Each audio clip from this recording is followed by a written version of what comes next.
We're back. Profiling. Anyway, I was going to say profile. That's kind of like some Ric Flair shit. Speaking of Ric Flair, real quick, woo your ass over to uncutsports.com and subscribe today. Chief J Strongbow died. He did? Yep. Damn, man. They have a wrestler countdown to see how many days they can go before another wrestler dies. That shit's fucking. It's a lot of those guys have tough lives. But anyway, speaking of wrestling, Brock Lesnar has former UFC champ, former dominant creature of the UFC. That guy. Yes, he signed. Diverticulitis. Diverticulitis. Who'd he sign with? The WWE. Now. I know. I'm sure that knocked some of you right off your feet. After UFC 141, for all you people that are tuning in for the Brock Lesnar WWE, but the people who are also tuning in because they watched him when he was a UFC fighter, after he got his ass handed to him by Alistair Overeem, who just conveniently failed a drug test earlier this week, we all thought not...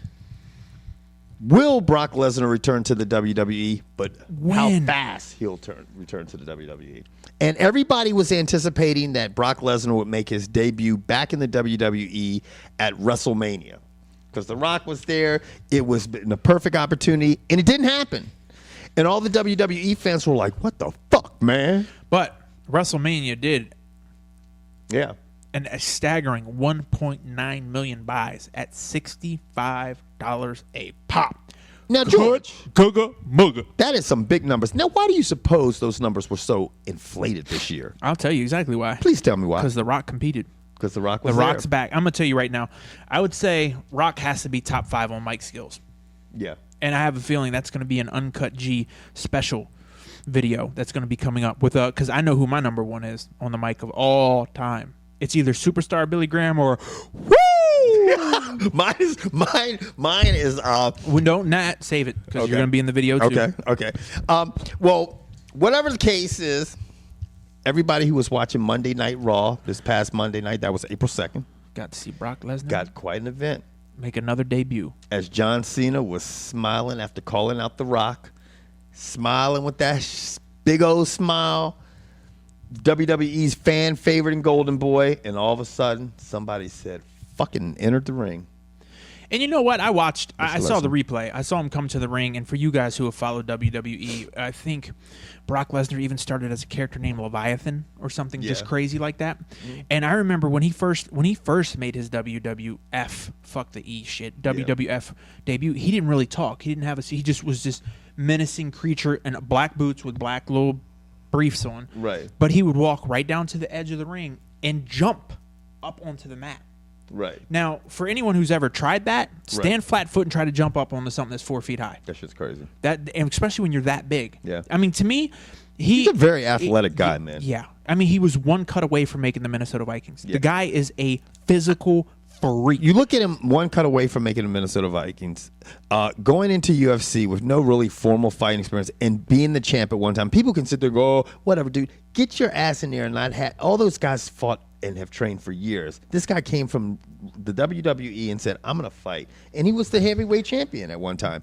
But what I was alluding to is I was disappointed that he didn't jump up on the apron. He had to walk up the steps. So that tells me maybe he's not... They could have pulled a hamstring. Anyway, he walked in, and John Cena stuck his hand out to shake it, and he just snatched him up and F5'd him right in the middle of the ring. F5, son? Yep. He gave patented move. Now, I don't know if you guys realize this, but it was... We have not seen the F5, nor have we seen Mr. Lesnar in the ring. His last appearance was, take a guess real quick. Quick. 02. 02?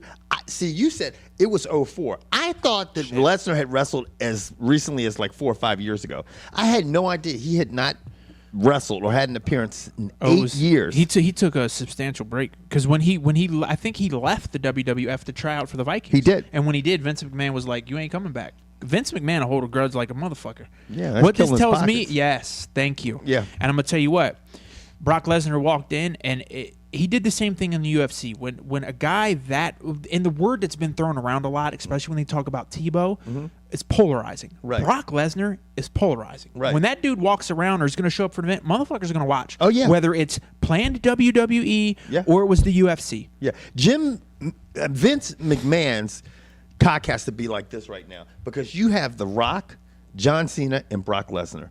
I mean, honestly, wrestling is going to be very popular. Very exciting for the next year or two at least. Now, with that said, Brock Lesnar came in and signed a supposed 1-year, $5 million deal, which people are like, "Oh my God, that's crazy!" Blah blah blah blah blah. Right. He's the second highest paid wrestler next to John Cena. Right. This immediately turns Brock Lesnar into a massive media marketing tool. Yeah. DVDs, shirts, hats, caps, baby Action bibs, figures. anything. Baby bibs, son. I'm gonna get me one of them motherfuckers tonight. For one of your 19 children, you should. Anyway, and it's 21. Get it right. Anyway. How do you see his career in? He's signed on for a year, minimum of 2 shows a month. They're rumored to be upwards of 35, and he can negotiate, I guess, that number, but it's a minimum of 2 shows a month. Do you think he's going to